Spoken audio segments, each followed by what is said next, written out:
प्रभु की तारीफ हो और हम परमेश्वर का धन्यवाद करते हैं कि परमेश्वर मुझे और आपको ये सौभाग्य दिया कि हम परमेश्वर की साथ में एक मन हो।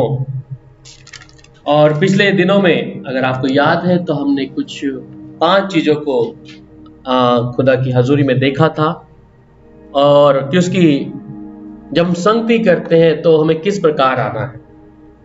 और यहाँ पर पहली चीज जिसके विषय में हमने सीखा और वो था कि एक कंडीशन क्या है उसकी फेलोशिप में आने के लिए। और मुझे लगता है कि अगर आपको याद है तो हम सब उस पर एक बार फिर से मनन कर लेते हैं। और यहाँ पर पहली चीज थी जो रोमियो 12:10 में हमने उसके विषय में पढ़ा कि बेसिक जो कमिटमेंट था कि जब हम खुदा की हजूरी में आते हैं एक दूसरे के लिए, कोई भी 12:10 उसको पढ़े। रोमियो 12:10।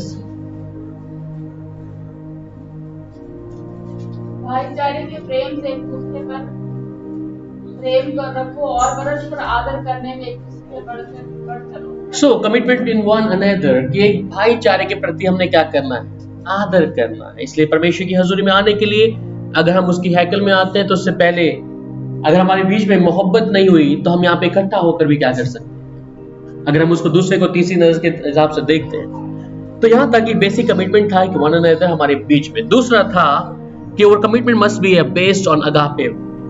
और हमारा जो एक इसके विषय में बाइबल में कहता है जॉन यूहन्ना 13 उसकी 34 आयत, ये बस मैं आपको रिमाइंड कर रहा हूं, उसके बाद हम अपने दूसरे सेशन में जाएंगे। यूहन्ना 13 अध्याय उसकी 34 आयत। सो और commitment must be based on agape, प्यार के बारे में जो बताता है। जी, मैं तुम्हें एक नई आज्ञा देता हूँ कि एक दूसरे से प्रेम रखो। जी, जैसा मैंने तुमसे प्रेम रखा वैसे ही तुम भी एक दूसरे से प्रेम रखो। यदि आप इसमें प्रेम रखोगे तो इसी से सब जानोगे कि तुम मेरे चेले हो। ठीक है, तो अगर प्यार नहीं है और कलीसिया में हम इकट्ठे हो रहे हैं, सहभागिता रख रहे हैं परमेश्वर से, तो अगापे प्रेम के विषय में कि परमेश्वर ने जो अपने पुत्र प्रभु यीशु को दिया मेरे लिए और आपके लिए, उससे देकर हमसे इच्छा नहीं रखी। तो जब संगति करते हैं तो उस अगापे प्रेम को परमेश्वर चाहता है कि हमारे बीच में होना आवश्यक है। तीसरी बात है the true fellowship is the Christ centre. उसके लिए वचन जो पढ़ते हैं फिलिपियों की पत्री उसका 2 अध्याय 1 से 2 और पहला यूहन्ना 1:3। सो पहला यूहन्ना 1:3 पढ़ सकते हैं। ये जैसा आपको रिमाइंडर है कि जब उसकी सहभागिता में हमने आना है तो किस प्रकार आना है। या पहला यूहन्ना 1:3, फिलिपियंस चैप्टर 2 वर्स 1 to 2, दोनों में से एक भी आयत आप पढ़ लीजिए। इसलिए तो भी हमारे साथ सहभागी हो और हमारी ये सहभागिता पिता के साथ और उसके पुत्र यीशु मसीह के साथ। तो true fellowship is the Christ centre है उसका, कि हमारी जो सहभागिता है यीशु मसीह के द्वारा हमारे क्या है, एक वही मसीह के द्वारा हम लोग यहाँ पर इकट्ठा होते हैं। ठीक है, चौथी एक और है कि वॉक इन द लाइट, और वह कहता है कि हम ज्योति के संतान हैं तो हम ज्योति के समान चले भी। और आखिरी 5वीं बात जो वहां लिखा है, और इसको आप फिलिपियन 2 अध्याय उसकी 3 और 4 आयत पढ़ सकते हैं। A genuine interest in the others wellbeing. विरोध या झूठी बुराई के लिए कुछ ना करो, पर दीनता से एक दूसरे को अपने से अच्छा समझो और हर एक अपने ही हित की नहीं वरना दूसरे के हित की भी चिंता करें। आमीन। सो अगर हम इकट्ठे होते हैं तो हम अपने हित के लिए नहीं, दूसरे के हित के लिए भी इकट्ठा हो।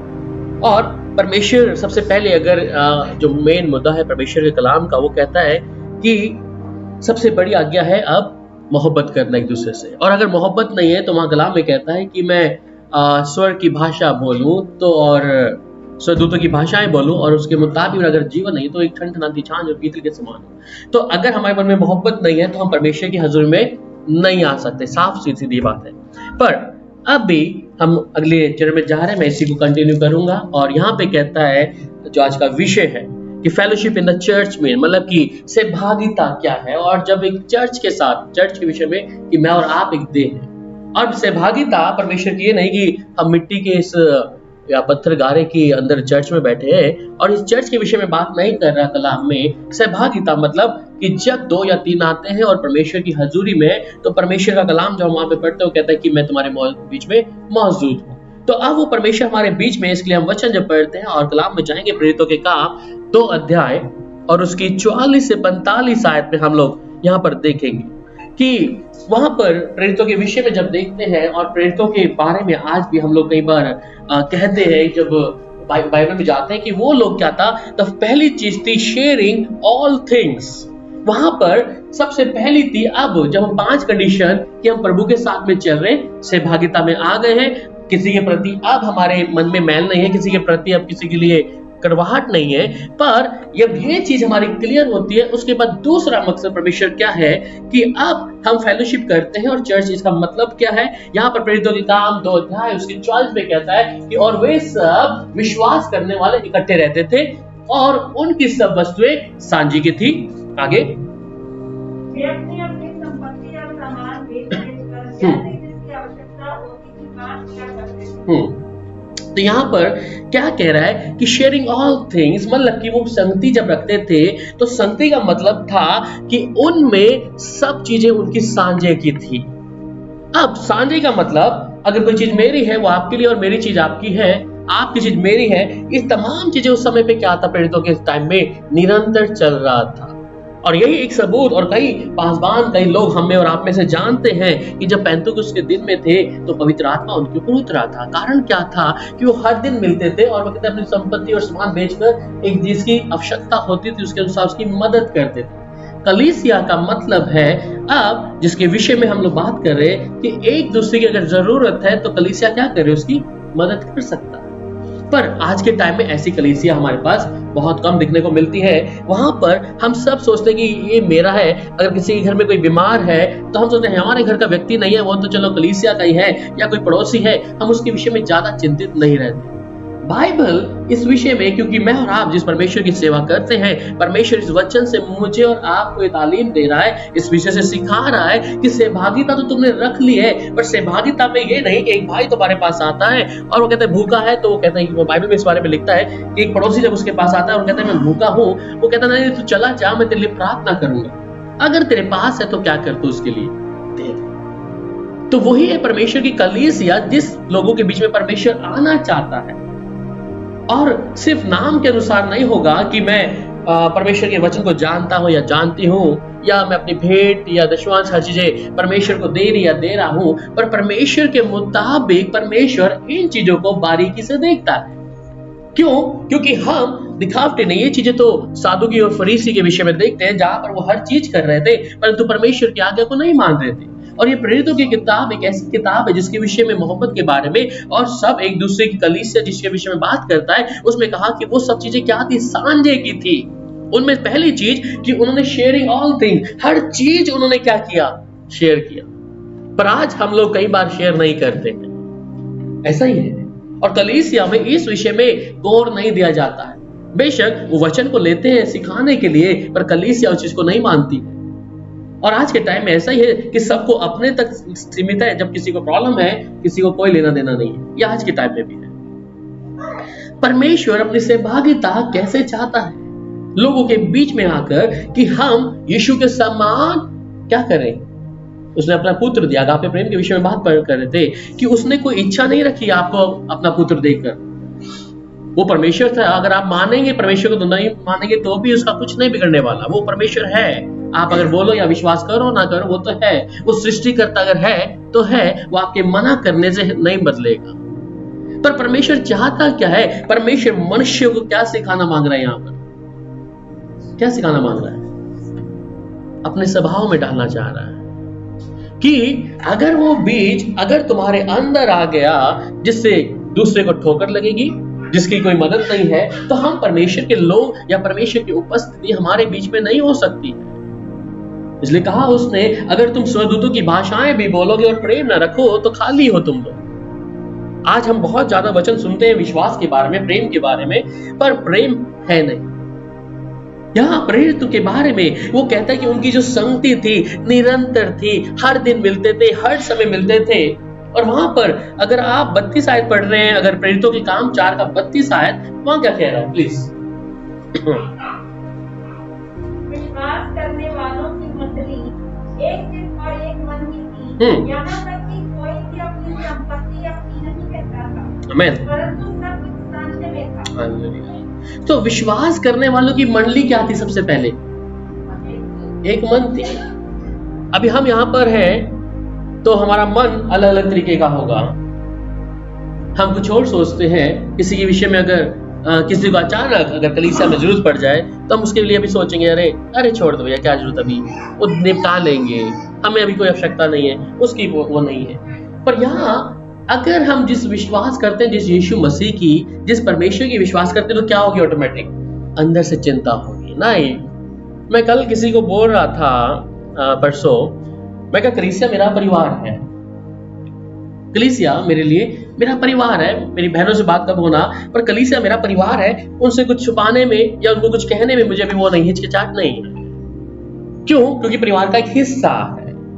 इसलिए यूहन्ना जो प्रेरितों के काम 4:32 कह रहा है कि ये सब जो थे विश्वासी थे, तो एक मन के थे, कुछ भी कर रहे हैं तो उन्हें मालूम है हर कलीसिया के एक व्यक्ति को क्या हो रहा है।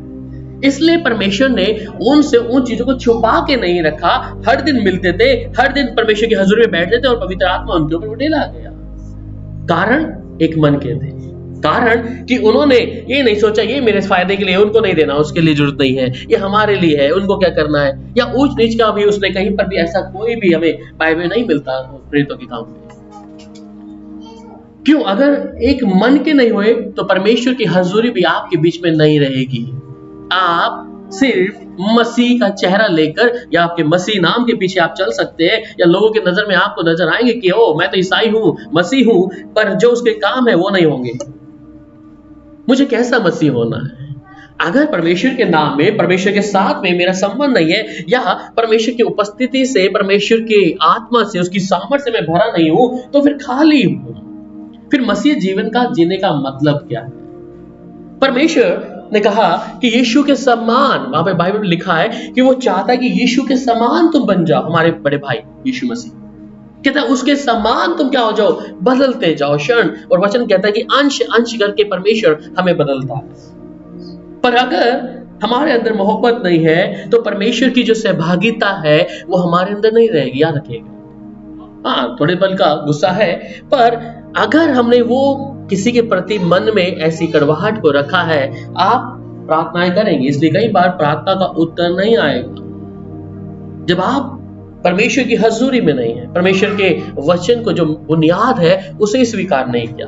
बाइबल में इतनी सारी आज्ञा, अगर आप बात करें कि सिर्फ 10 आज्ञा नहीं है, बाइबल में मॉडल कितनी हजारों आयतें हैं और वो आज्ञा है परमेश्वर की मानने के लिए।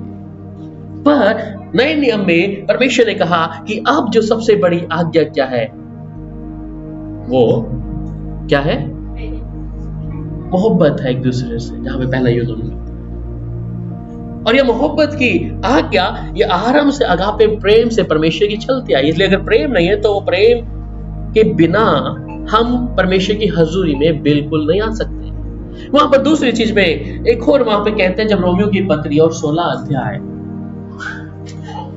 रोमियो की पत्री 16 अध्याय और उसकी 3 और 4 आयत क्या कहती है? प्लीज कोई भी laying down in their lives, please.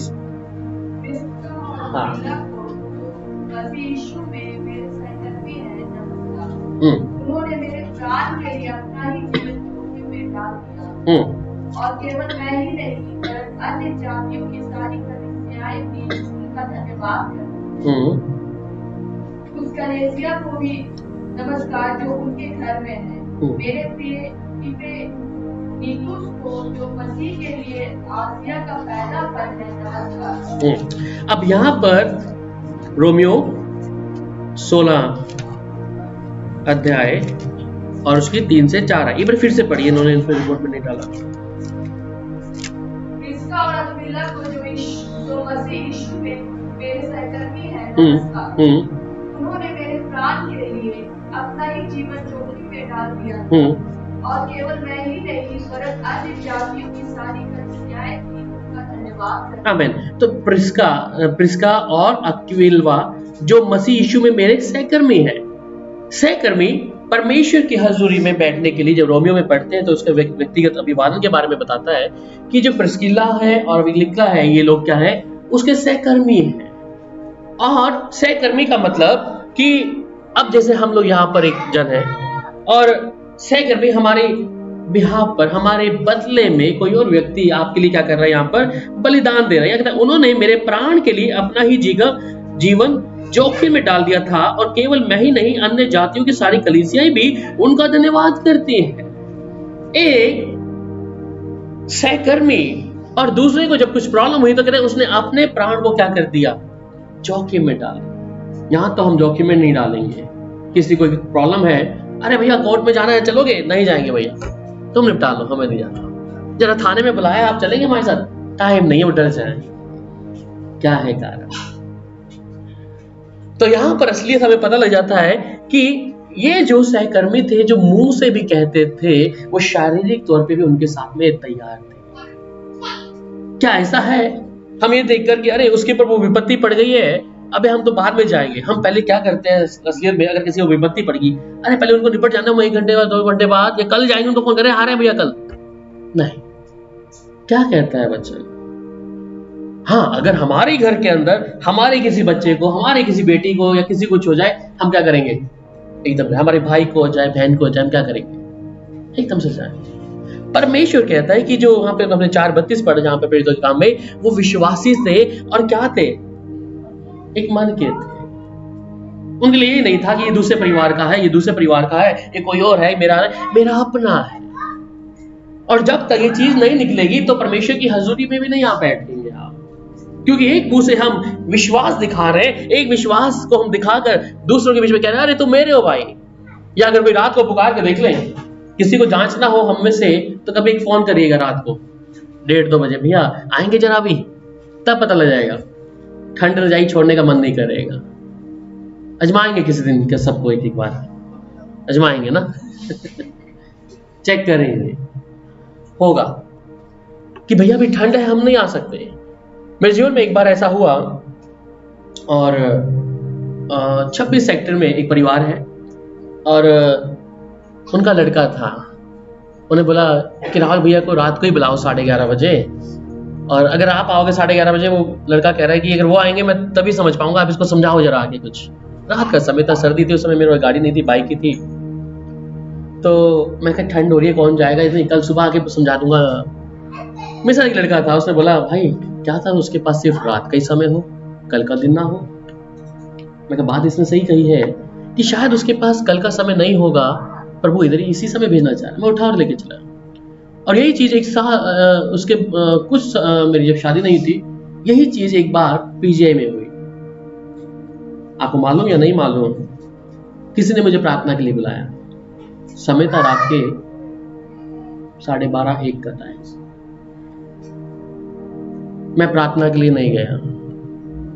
उस व्यक्ति ने रात को ही फंदा करा के पीजीआई में मर गया। वो जीवन में जब मैंने सोचा शायद मैं चला जाता तो उसका जीवन बदल सकता था। ये 2010 की बात बता रहा हूँ, 2009-10 की। मुझे फोन आया कि आप प्रार्थना के लिए आ जाओ, और मैं कहा भी ठंड है, भी मौसम ऐसा है, मैं कल आ जाऊंगा। और पता लगा उसने फांसी ले लिया अंदर, मैं जब नहीं गया था। कारण मैं तब से उस चीज को सीखा जीवन में कि परमेश्वर मुझे कोई कभी बुलाए, मैं निकलना है, उसके पास समय है क्या नहीं। और यही चीज मैंने सीखा जीवन में कि किसी के लिए किसको कहां जरूरत है, उस समय पहुंच जाओ, उसके पास मौका है या नहीं। कलीसिया का काम ये होना जरूरी है, सिर्फ मुंह से बातें कहकर नहीं, परंतु क्या है, एक दूसरे के लिए हम तत्पर रहे। हम अपने परिवारों के लिए बहुत करते हैं, परंतु परमेश्वर इन चीजों को भी देख रहा है। इसलिए हम उसकी सहभागिता में शामिल कैसे हो, वो हमारे बीच में शामिल कैसे होगा जब हमें किसी की चिंता नहीं है। हमारे घर में सब कुछ है, खाना पीना खा रहे हैं, पर लॉकडाउन में कई बार ऐसे ही था। भाई विक्टर ने उस समय फोन किया कि आप पूछो कलीसिया से, पर प्रभु का धन्यवाद करते हैं सब लोग, सबके पास सब कुछ था। भाई बोले कि सबको फोन करके मैसेज करो कि सब ठीक ठाक है, उनके पास क्या है भी या नहीं है। किया तो प्रभु की दया से सबके पास था। सबने बोला भैया प्रभु की दया से हमारे पास खाने पीने का सब कुछ भरा है। प्रभु ने अपने लोगों के लिए कमी नहीं रहने दी। तो ये है एक दूसरे का मोहब्बत, ये परमेश्वर चाहता है, क्योंकि हम सिर्फ नाम से ले रहे हैं। और याद रखें, जब नाम से या मुंह से कहते हैं कि हम प्रभु के लोग हैं, तो परमेश्वर कहता है तैयार हो जाओ, तैयार हो जाओ। क्या तुम फिजिकली तौर पर उसकी मदद करने के लिए तैयार हो क्या नहीं? और इसी कारण कई बार हम परमेश्वर की हजूरी से क्या होते हैं, वंचित रहते हैं। क्योंकि हम उसके साथ वफादार नहीं है, उसके साथ एक मन नहीं है, एक विश्वास में नहीं है। और हम फिर जब प्रार्थना करने बैठते हैं और कहते हैं प्रभु अभी तो तेरी आवाज नहीं आ रही, प्रभु तेरी उपस्थिति से भरे नहीं जा रहे, प्रभु तेरे वचन को पढ़ रहे हैं, बाइबल 4 बार पढ़ के खत्म कर दिए, समझ नहीं आ रही प्रभु। कारण क्या है कि मैं उसकी हजूरी में कैसे आऊं। मैं वचन जानते हैं वचन को, पर माना नहीं है, पर वचन क्या चले नहीं। और फिर हम सहभागिता की बात करते हैं कि परमेश्वर की जो फेलोशिप है अपने लोगों में आए, कैसे आएगी उसकी सामर्थ्य, कारण कि हम वचन नहीं मानते। तीसरी बात वहां पर बाइबल कहता है, और इससे पहला कुरिन्थियों 16 अध्याय और उसकी 15 आयत में जब पढ़ते हैं, इंग्लिश में कहता है devoted to saving the brethren, you know that the household of the Stephen were the first converts in Achaia. Please Hindi में पढ़ दीजिए इसको थोड़ा सा। पहला कुरिन्थियों 16 अध्याय और उसकी 15 आयत। पहला कुरिन्थियों 16 अध्याय उसकी 15 आयत। हे भाइयों कि वे अक्किया के पहले फल हैं और पवित्र लोगों की सेवा के लिए तैयार रहते हैं। आमीन। सो हे भाइयों, तुम स्तिफनुस के घराने को जानते हो कि वे अक्किया के पहले फल हैं और पवित्र लोगों की सेवा के लिए तैयार रहते हैं। तो इसका मतलब तैयार रहना उनके लिए ये नहीं था कि वो कल करेंगे परसों करेंगे, परंतु कहते हो सेवा के लिए तैयार रहते हैं। No excuse. तो हम सेवा के लिए बुलाए गए हैं। अगर यहाँ पे किसी की आवश्यकता है, किसी को जरूरत है, हम क्या करें? हम तैयार हैं भैया, हम तैयार हैं। परमेश्वर इन तमाम चीजों को, शायद मुझे और आपको सुनने में ये छोटी छोटी चीजें लग रही होंगी, परंतु याद रखें परमेश्वर एक एक चीज को बारीकी से देखता है। इसलिए परमेश्वर ने कईयों की बुद्धि को बंद कर दिया है। तुम अपने हित की बात करते हो पर दूसरे की हित की बात नहीं करते, इसलिए परमेश्वर ने क्या कर दिया? उनकी बुद्धि को बंद कर दिया। ये लोग जो थे, कहता है कि सेवा के लिए तैयार रहते थे हमेशा, परमेश्वर की हजूरी में आने के लिए। अच्छा, दूसरी बात ये था कि सेवा के लिए तैयार रहते इसलिए नहीं कि उनको कुछ परमेश्वर से कुछ फल मिल जाएगा या कर्म करने की कोशिश करते। कई बार हम देखते हैं जब अन्य जाति लोग हैं जो कई बार गुरुद्वारे में झाड़ू मार रहे, पोछा मार रहे, पर अपने घर में वो लोग नहीं करते हैं। वहां जाते सुबह जाके वो करते थे, सिंपल सी बात है। पर कुछ लोग जब चर्च में सेवा कर रहे हैं तो ये सोच के कि अरे प्रभु से फल मिलेगा, नहीं मिलेगा तो भी करेंगे। अभी ऋतिक अभी मेरे पास में है, ऋतिक को मैं बुलाता नहीं हूँ, पर वो सैटरडे मुझे फोन कर देता है रात को, भैया मैं सुबह 9:30 बजे आपके पास आ जाऊंगा। वो एक दिन पहले मेरे पास होता है। मैंने उसको बोला नहीं कि तू आना ही है ऐसा करके, पर वो 9:30 मेरे को, उसको पता है कि मैंने से बातचीत है, पर वो 9:30 बजे से पहले रात को मुझे मैसेज कर देगा मैं सुबह आ रहा हूँ। मुझे नहीं बोला, वो जानता है। कल हम लोग घर में थे तब कुछ बात कर रहे थे, इसने कुछ घेर दिया तो मैं कहा या तो वापस चला जाएगा या फिर ठहर जाएगा। हम लोग ये बातें कर रहे थे। अगर भैया बोले इसको ऐसा मत बोलो कि इसको गुस्सा ना आ जाए। मैं कहा यहीं पे तो जानना है कि सेवा के लिए आया है या मनुष्य को दिखाने के लिए आया है। अगर सेवा मनुष्य के लिए आया होगा तो वापस चला जाएगा। मैं कहा चिंता ना करें, वो हमारा इसलिए डांट देते हैं। हम लोग डांट दिया तो हो जाएगा वापस, भैया ने ऐसे बोल दिया, इसको मैं बोल देता हूँ ये सफाई तूने भी मिट्टी देख अभी यहाँ पे थी ऋतिक। अगर आत्मा पाया हुआ होगा, प्रभु का डर मानने की, प्रभु के लिए आया मेरे लिए नहीं आया, तो स्वीकार कर लेगा। मैं कहा अगर यही तो पता लगेगा हमें कि मेरे लिए आया है, मेरे डर से या प्रभु के लिए आया था, मैं चिंता ना करें, उसको वचन दिया हुआ है। अगर मेरे लिए आएगा तो वापिस चला जाएगा, प्रभु के लिए आया है तो सहेगा, सुनेगा। अगर मैं डांट भी रहा हूं, मैंने कहा मेरी तो परख ऐसी होती है। बोले गुस्सा ना हो जाए ऋतिक, बोले मैं कहा नहीं होगा। क्यों? हम प्रभु के लिए आए हैं, प्रभु के लिए सेवा के लिए आए हैं। हाँ, पास्टरों का रवैया होता है कि वो लोग अपने फायदे के लिए इस्तेमाल करते हैं। मेरे को भी एक बार एक साल में एक पास्टर के पास, जहां मुझे सिर्फ 300 रुपए मिले पूरा साल के अंदर, सिर्फ रोटी मिलती थी, उसके घर के काम भी कर देता था और सेवा के लिए बस ट्रैक्स उठा के बांटता था गाँव में जाके, और पूरे साल में मुझे सिर्फ 300 रुपए मिले। मैं कभी कुड़कुड़ाया नहीं। मेरी बहनें मेरे हाल को देखती थी, अरे तू, मेरा जन्मदिन था तो मेरी बहन ने बोला कि तू सोनीपत आ जा, वो आने नहीं देता था। उसे मालूम था एक दिन भी छोड़ दिया तो मेरा काम कौन करेगा। कुछ लोग हैं, यहां पर समझना पड़ेगा। पर अगर प्रभु के लिए है तो वहां पर वो कहता है कि उन्होंने प्रभु के काम को समझ कर क्या किया? सेवा करना किया, ना कि किसी को दिखाने के लिए। परमेश्वर हमारी इन चीजों को देख रहा है, हम उसकी सहभागिता में हैं। हम सब शरीर है, परमेश्वर का अंग है। किसी को कुछ काम दिया, किसी को कुछ काम दिए, परंतु है कौन? शरीर, एक देह है परमेश्वर का। इसलिए इस देह में हमारा सिर जो है परमेश्वर है, और वो परमेश्वर जब तक अगर ये अपनी मनमानी करेगा, ये हाथ अपनी मनमानी करेगा, अगर आपके हाथ अपने आप ऐसे से चलते रहे, आपका हाथ ऐसे से करता रहे, क्या करेंगे? आपका बॉडी कंट्रोल नहीं, क्या होगा? ऐसे ये ऐसे से करता रह रहा है, ऐसे जाने दो मुझे, टांग मुझे जाने दो, किसको रोकेंगे? गर्दन मुड़ रहे हो, क्या करेंगे? काट के फेंकेंगे या ऐसे ना इधर? हम प्रभु की देह ऐसा नहीं बनना, एक बनना है, स्थिर बनना है। प्रभु हमारा सिर है, प्रभु जो कहता है उसके अनुसार हमें वैसा चलना है। अपनी मनमानी चलेंगे, कलीसिया भी सुन ले, हम अगर अपनी मनमानी चलेंगे तो परमेश्वर फिर ज्यादा टाइम नहीं लगाएगा, काट के फेंक देगा। ये अंग आपको मालूम है, आजकल जो लोगों को बीमारी हो जाती है, कई पैर में उनको या इंजरीज मिला ना, तो उसे क्या करना पड़ता है? काटना पड़ता है। किसी की ब्लॉकेज अगर हो गया टांग में, कुछ नहीं आ रहा, रख नहीं बह रहा, तो डॉक्टर बोले काट दो इसको, इन्फेक्शन हो जाएगा। तो परमेश्वर भी ऐसा कर देता है। हम परमेश्वर के शरीर के अंग है, इसे हमें ही हसपुस रखना पड़ेगा। मुझे लगता है हम कलीसिया कब बातें करते हैं, अब तो मेरे ख्याल से कॉन्फ्रेंस कॉल पे हम बात करते हैं, क्या हम एक दूसरे को कभी फोन करते हैं, हफ्ते में एक दूसरे पूछते हैं हाल चाल? जिससे पूछते हैं, आप पूछते हैं? मेरे से कर लेते हैं, मुझसे क्यों कर लेते हैं? आदत डालें। अगर शरीर का अंग है तो उसे पता होना चाहिए कि वो भूखा है, क्या है, उससे तकलीफ है, तो पूछे। आपके पास सबके नंबर्स हैं। मुझे चलेगा नहीं करेंगे, चलेगा, क्योंकि हम कॉन्फ्रेंस कॉल में शाम को सुबह मिल लेते हैं, उसमें भी बात नहीं होती, पर हम एक दूसरे से बात कर लें।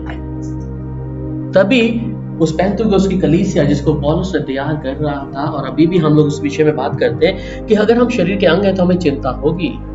सिर्फ संडे को आके पूछ के नहीं, अरे ठीक ठाक है सब कुछ, पिछला हफ्ता ठीक रहा, इतना सफिशिएंट नहीं है, चिंता हो रहा है। इसी कारण परमेश्वर, अगर हमारी नई चीज नहीं मिलेगी, परमेश्वर की उपस्थिति वहां से हट जाएगी, याद रखिएगा।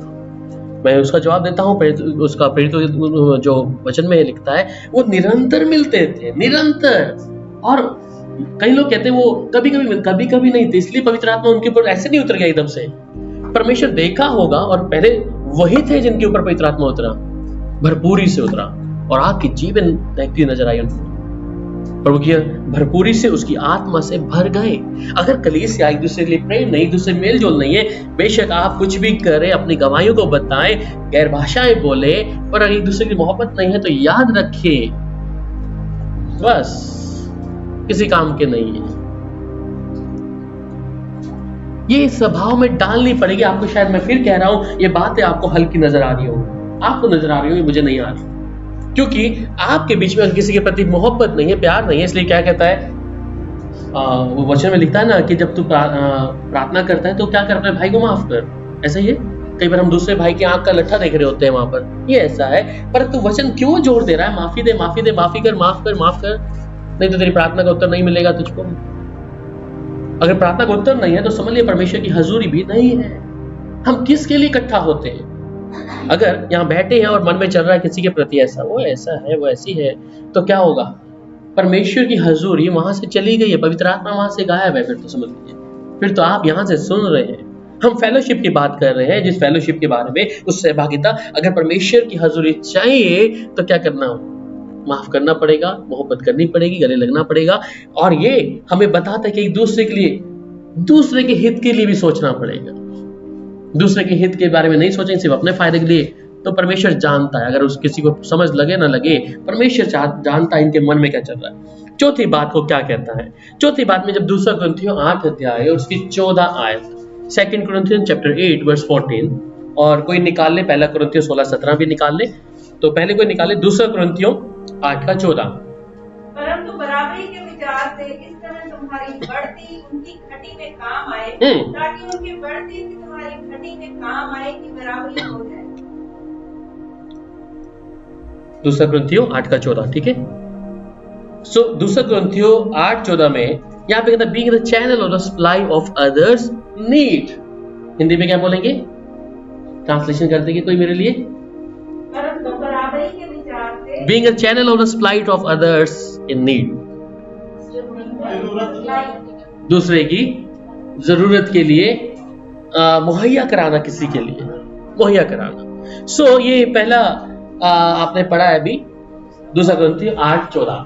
तो परंतु बराबरी के विचार से इस समय तुम्हारी बढ़ती उनकी घटी में काम आए। अब तुम्हारी बढ़ती उनकी घटी में, इफ यू हैव, आपके पास है सबसे ज्यादा, आपके पास है, उनके पास नहीं लग रहा, सो आपका दायित्व क्या होना है? उसके पास नहीं है, सो मैं क्या करूं? दे दूं। उसकी घटी और तुम्हारी बढ़ोतरी में क्या कर दूं? उसके काम आ जाए, ताकि उनकी बढ़ती भी तुम्हारी घटी में काम आए कि बराबरी हो जाए। अब ये बराबरी वाली बात समझ नहीं आती, सब लोग नहीं चाहते कि हमसे कोई बढ़कर हो जाए, चाहे ज्ञान में, धन में, हा? और भी चीजें हैं, या बुद्धि में भी, नॉलेज में भी। अभी मुझे जो मिलता है प्रभु का प्रकाशन या भेद, मैं उसे छुपाता नहीं हूं, मैं बता देता हूं। फिर अभी कई लोग बोलते हैं कि अरे ये सारी बातें नहीं बताना चाहिए, उनको उतना ही दो। एक पास्टर मुझे बोला, सबको तैयार मत करो। मैं बता रहा हूं आपको, कलीसिया में उन सबको तैयार मत करो। मैं कहा क्यों?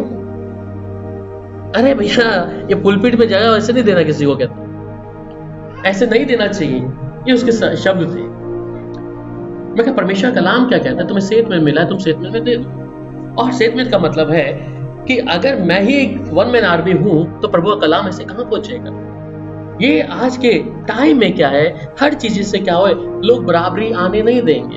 आप अगर प्रभु का ज्ञान आपको प्राप्त कर रहे हैं, प्रभु का वचन आपको याद आ रहा है, वो दूसरा नहीं चाहेगा कि आप उसमें बढ़ोतरी करें, क्या आपके बधान है या किसी तरीके से वो नहीं चाहेगा। परंतु ये क्या कह रहा है, इसको समझिएगा। ये कह रहा है कि परंतु बराबरी के विचार से इस समय तुम्हारी बढ़ती और उनकी घटी में काम आए, ताकि उनकी बढ़ती भी तुम्हारी घटी में काम आए, कि बराबरी हो जाए। अब ये एक मेंटेलिटी, एक चीज समझना पड़ेगा, और ये इन चीजों के कारण अगर हम नहीं हैं तो प्रभु हमारे बीच में से निकल जाएगा। फिर हम सिर्फ मसीह तौर पर मसीह हैं, परंतु सहभागिता जब इकट्ठे होंगे कोई प्रकाशन नहीं है, इकट्ठे होंगे कोई भेद नहीं है, इकट्ठे होंगे तो परमेश्वर अपने कामों को भी नहीं दिखाएगा। सिर्फ एक मिट्टी के इस भवन में आकर प्रार्थना करके 2 घंटा ताली बजा के गाना गा के चले जाएंगे, आत्मा में कुछ नहीं है। वैसा बनना है तो वैसी कलीसिया भी है जिनको पता है नहीं है, सिखाया भी नहीं जाता। बोले इनकी मदद नहीं करना, पास्टर बोला तुम उसकी मदद करना है ना, वो मेरी जेब में डाल दिया करो, ऐसा है। मैंने ऐसे पास्टर को देखा, एक कहीं पे बैठा था, कलीसिया में किसी को जरूरत थी और वो व्यक्ति उसको पैसा देने के लिए तैयार। पास्टर जी, वो कलीसिया में एक भाई था, मुझे नजर आ रहा था, आप उसको ये पैसा दे देंगे? अरे नहीं नहीं नहीं नहीं, क्यों देना भैया, उसके पास ऑलरेडी है, उसके रिश्तेदार के पास बहुत पैसा है, उसे आप इसको कलीसिया के लिए दे दो, चर्च के लिए दे दो, कुछ सामान आ जाएगा या कुछ खिला देंगे, उनके पास है, प्रभु उनके लिए इंतजाम कर देगा। आप कलीसिया के बारे में सोचो ना पहले। और इसके हवाले भी देते हैं, याद रखिए, बाइबल के इसके हवाले भी। उसकी आत्मा में आया कि मुझे इनकी मदद करना है किसी व्यक्ति को, और मैंने उसमें क्या कर दिया, अपनी खूंटी डाल दी। अरे ये पैसा इसके पास जाना नहीं चाहिए, ये मेरी आंखों के सामने मैंने देखा है। आपके मन में आया उसकी मदद करने के लिए और मैं बीच में अड़ंगा बन गया उसके लिए। ये प्रभु नहीं सिखाता, ये है अपनी जेब को भरना। परमेश्वर क्या कह रहा है, अगर है तो बराबरी हो जाएगी, अगर उसकी घटी में तुम्हारी जो बढ़ती है उसके साथ बराबरी हो जाएगी, वो कर लो। ये समझना पड़ेगा। और इसी कारण हम परमेश्वर की हजूरी से आज तक कई लोग खाली हैं। आप प्रार्थना करते हैं, प्रभु उत्तर नहीं देगा। आगे 5वीं बात को, शेयरिंग इन सफरिंग्स, ये बहुत जरूरी चीज है और इसको मैं समझाना मांगना चाह रहा हूं। और इसे जब बाइबल में आप पढ़ते हैं, फिलिपियों की पत्री 4 अध्याय और उसकी 14 आयत में, तो शेयरिंग इन सफरिंग जी, फिलिपियंस चैप्टर 4 वर्स 14, तो भी तुमने भला किया कि मेरे कलेश में मेरे से भागी हुए। सो यहां पर तुमने ये भला किया कि मेरे कलेश में से भागी हुए।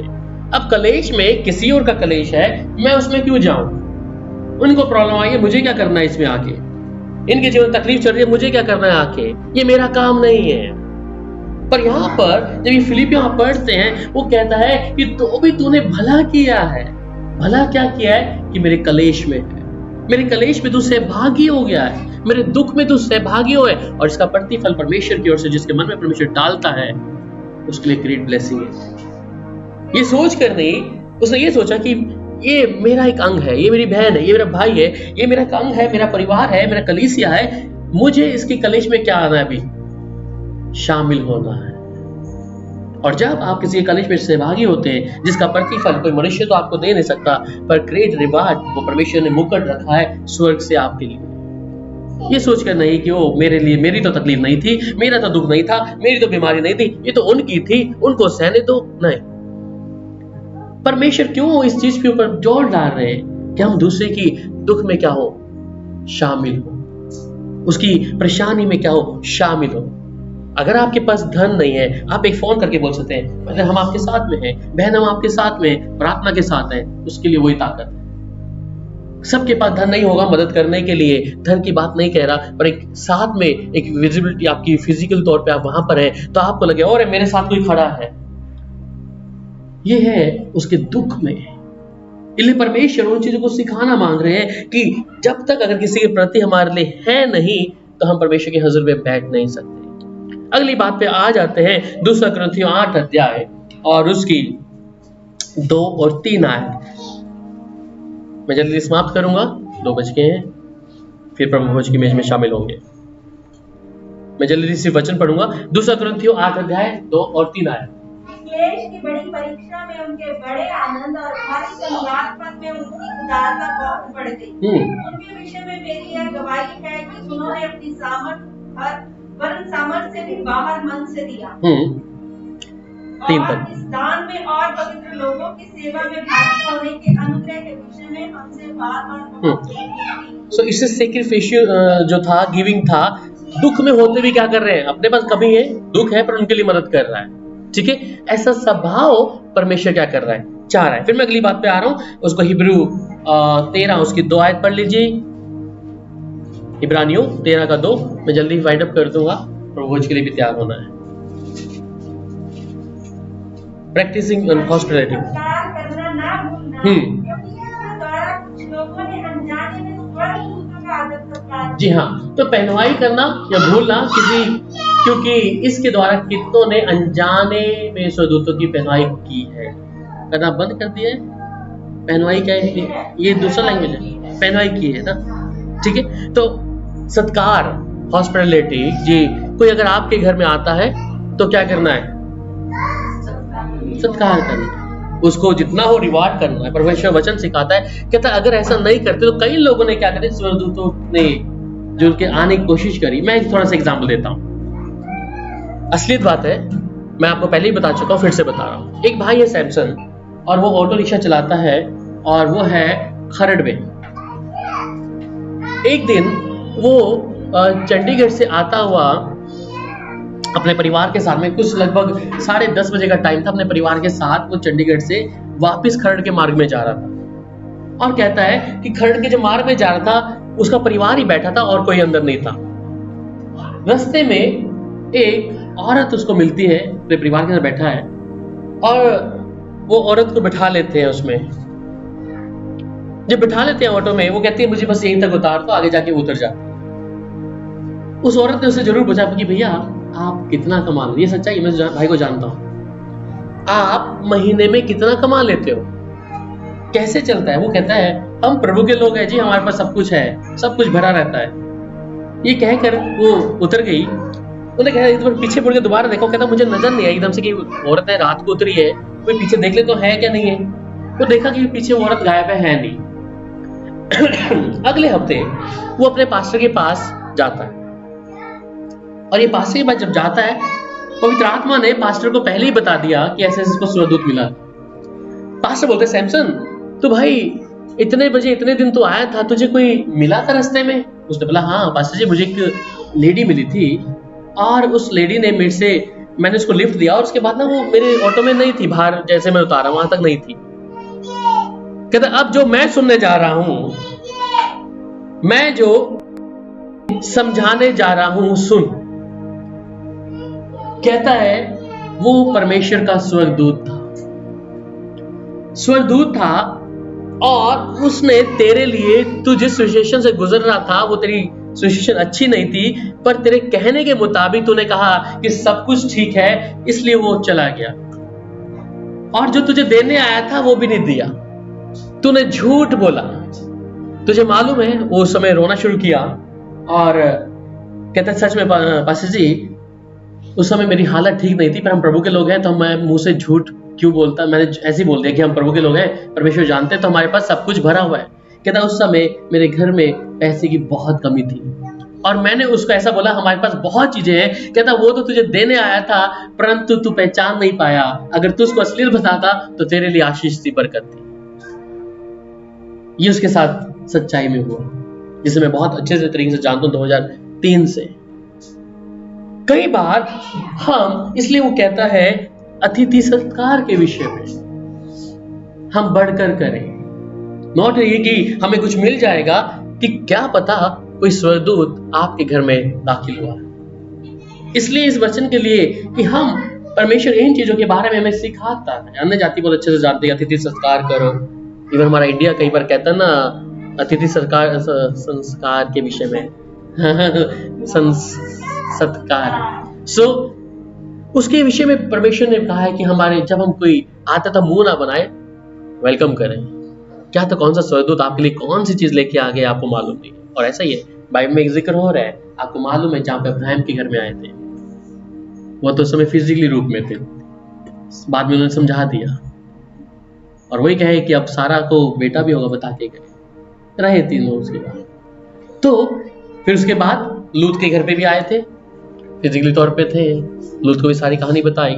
कहने का मतलब है वो आपके लिए बरकत ही लेके आएंगे, समझना पड़ेगा, तो किसी का रूप भी धारण करके आ सकते हैं। तो इसलिए हम सत्कार जरूर करें, अपने मन में ये ना रखें अरे इसको रोटी कहां से खिलाएंगे, इसको पानी कहां से पिलाएंगे, इसको जूस कहां से पिलाएंगे। लीव इट, प्रभु को करने दें, उसके लिए आपके लिए ग्रेट ब्लेसिंग है। 8वां पॉइंट है जहां पर बाइबल में लिखता है, और यह है पहला थिस्सलुनीकियों 2 अध्याय उसकी 8 में, building up and encouraging one another. So please पहला थिस्सलुनीकियों 2 अध्याय और उसकी 8 आयत। पहला थिस्सलुनीकियों 2 अध्याय और उसकी 8 आयत। पहला थिस्सलुनीकियों 2 अध्याय उसकी 8 आयत। और वैसे ही हम तुम्हारी लालसा करते हुए न केवल परमेश्वर का सुसमाचार पर अपना अपना प्राण भी तुम्हें देने को तैयार थे, लेकिन तुम हमारे प्रिय हो गए। हाँ, आमीन। सो और वैसे ही हम तुम्हारी लालसा करते हैं, ना केवल परमेश्वर का सुसमाचार पर अपना अपना प्राण भी तुम्हें देने को तैयार थे, इसलिए कि तुम हमारे प्यारे हो गए थे। तो अब यहाँ पे है कि building up and encouraging one another, जब हम एक दूसरे के प्यारे हैं, प्रभु का प्रेम, अरे ये तो प्रभु के बनाए हुए लोग हैं, प्रभु के लोग हैं, तो आप उनसे हमें मोहब्बत करना। फिर इसके रिजल्ट हैं वो जल्दी हम फाइंड अप करेंगे। अब इसके रिजल्ट जब आप ऐसा करते हैं, उसकी सहभागिता में परमेश्वर शामिल होते हैं, तो सबसे पहले चीज है प्रेरितों के काम 2 अध्याय उसकी 43 आयत, ए फियर ऑफ द गॉड। इसके रिजल्ट क्या है? प्रेरितों के काम 2 अध्याय उसकी 43 आयत, कि जब हम ऐसा करते हैं, इस तरीके से चलते हैं, कंडीशन को पूरा कर लिया। आप कंडीशन के साथ में एक चर्च की फेलोशिप का मतलब क्या है, ठीक है, तो इसका रिजल्ट क्या आता है वो हम देखते हैं। और सब लोगों पर भय छा गया और बहुत से अद्भुत काम और चिन्ह प्रेरितों के द्वारा प्रकट। अब जैसे ये सहभागिता को वो कर रहे थे, हर दिन मिल रहे थे, तो क्या हो गया अभी यहाँ पे हो गया अद्भुत काम और चिन्ह प्रेरितों के द्वारा प्रकट होने शुरू करते।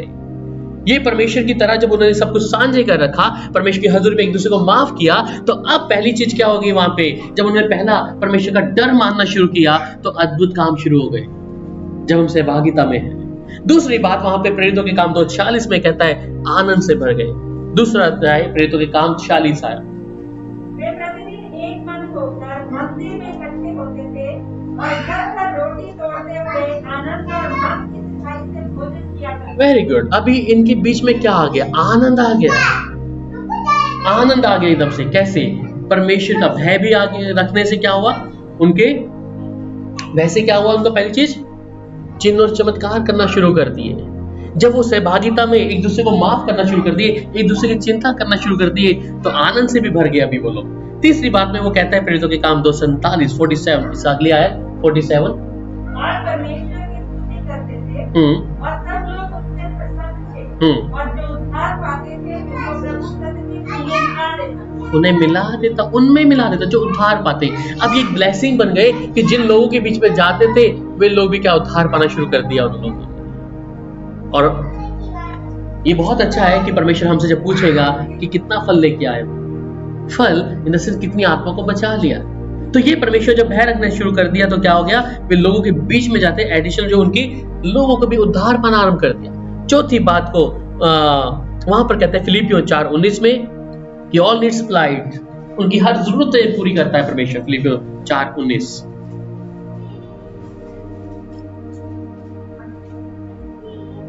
मेरा परमेश्वर भी अपने धन के अनुसार जो महिमा सहित मसीह यीशु में है तुम्हारी हर एक घटी को पूरा करेगा। ये रिजल्ट्स हैं जब हम परमेश्वर साथ में है, तो कहता है मेरा परमेश्वर भी अपने उन धन के अनुसार जो महिमा सहित मसीह यीशु में है तुम्हारी हर एक घटी को पूरा करेगा। ये रिजल्ट है सहभागिता के, जब हम प्रभु के उस वचनों के साथ चलते हैं। फिर आखिरी आयत 1 कुरिन्थियों 16 अध्याय उसकी 15 और 16 आयत। 1 Corinthians chapter 16 verse 15 to 16 result है जो 6 रिजल्ट है जब हमने सहभागिता को समझा। 1 कुरिन्थियों 16 अध्याय 15 और 16 आयत।